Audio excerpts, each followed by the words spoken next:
Here's the one that's broken.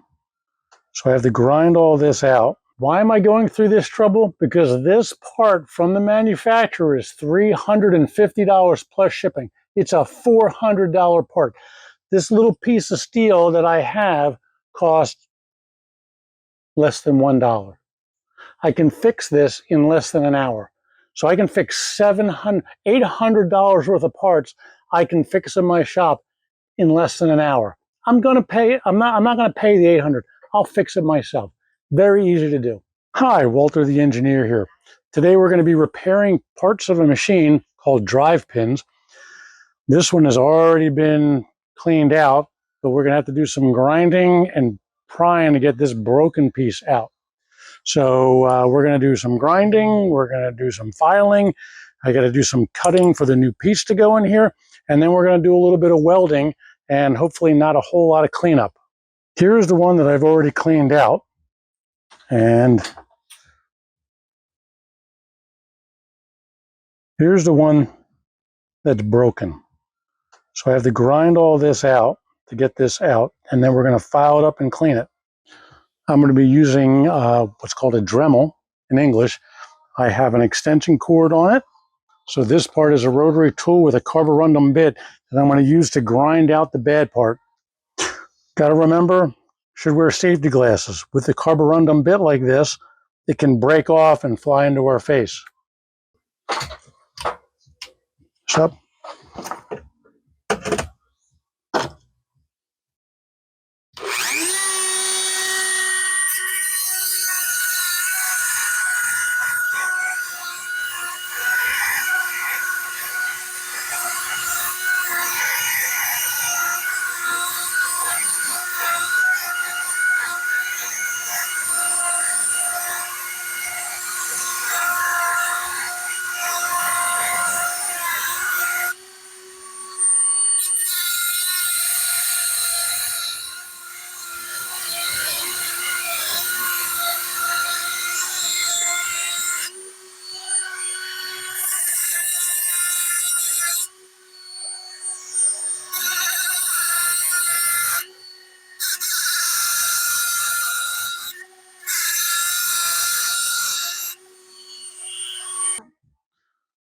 So I ground down the weld in here. I'm going to put it back into a vise, and I'm going to take a punch and I'm going to try and punch that out.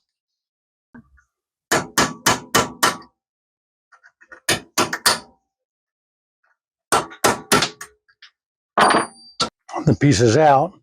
Now I'm going to clamp it back in the vise, and I'm going to clean this up a little bit.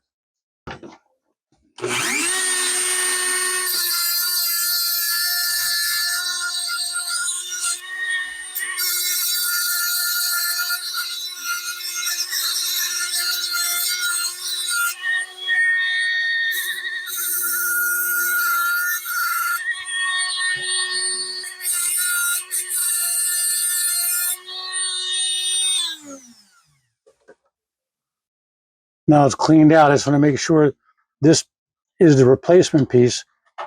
It's close, but not exact, so I need to get a file that will fit in there. Here's my file. It's the same width as the piece of steel that I need to weld in there. And now I just got to try and clean out this race.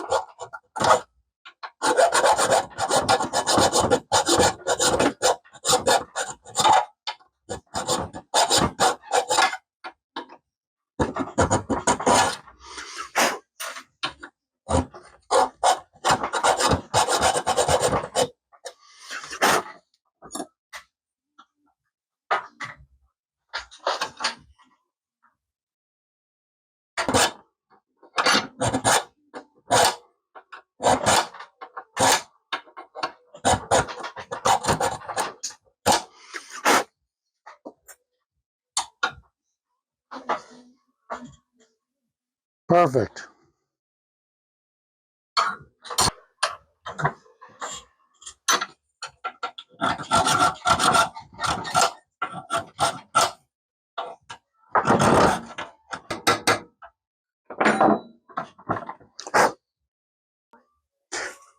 Hard enough to get it out with the file, so I'm going to use the Dremel again to try and clean it up.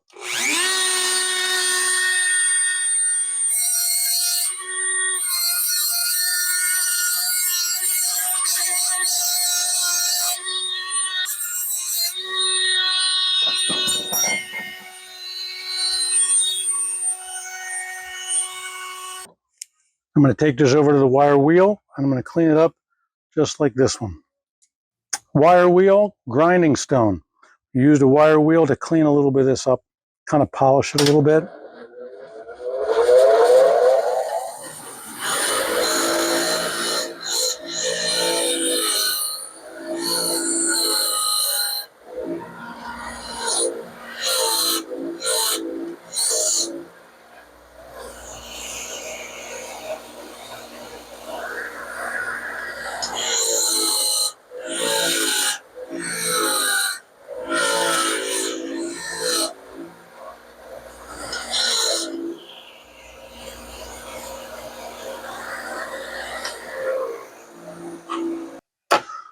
So this is the bar stock I'm using that will fit inside here, but I need it to be 25 millimeters. So I need two 25 millimeter pieces. So I got to measure the first one up, cut it on my bandsaw, measure another one up, cut it on the bandsaw. This is a vertical horizontal bandsaw. I can cut things vertically or horizontally. I generally use it in the vertical position where I just have to cut a little piece like this.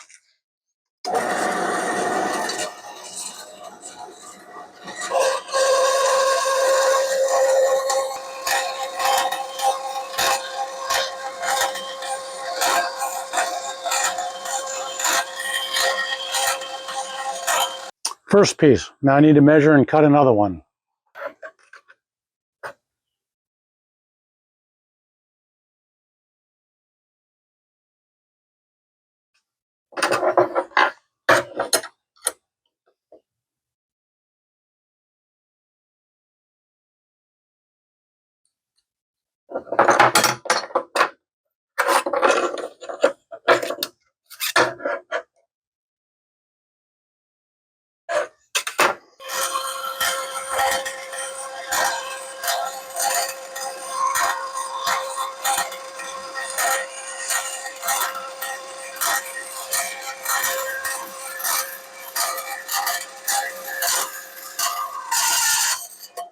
This is what it's supposed to look like. Why am I going through this trouble? Because this part from the manufacturer is $350 plus shipping. It's a $400 part.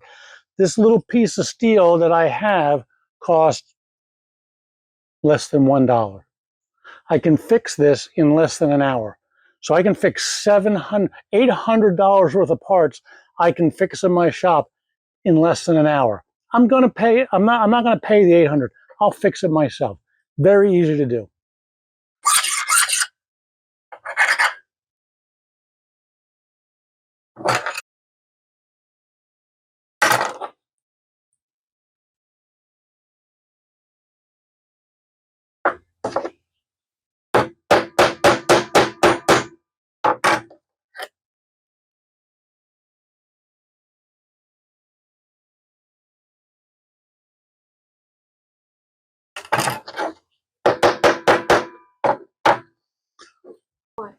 This is only dry fit inside here, but what it does is it goes inside this part here and turns this gear.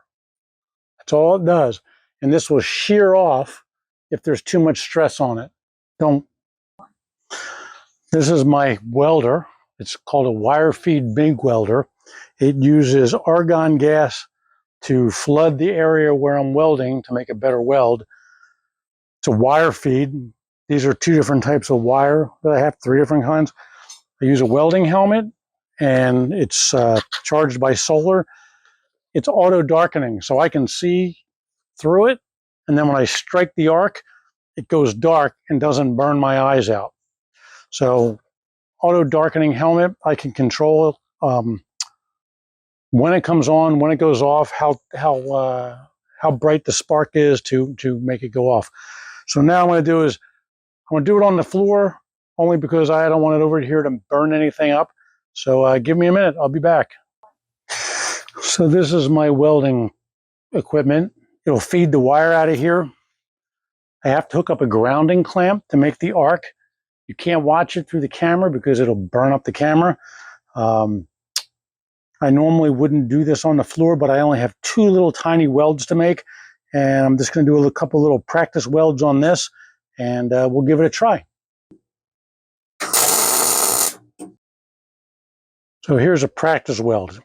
You're basically looking for penetration inside the two pieces to weld them together. So now it's stuck, but it's very hot. So now I'm going to weld the pieces I have over there to finalize them. Unwelded piece. This is an unwelded piece. Give me a second. I'll weld it. You can't see it on the camera. It'll burn the camera. Here's the weld. I'm going to clean it up a little bit, but I just need a little tack on each side so the piece doesn't fall out. So here's the welded up piece. It fits in here and gets driven by the gear. So this one's done. Now I'm going to go weld this one up. Okay.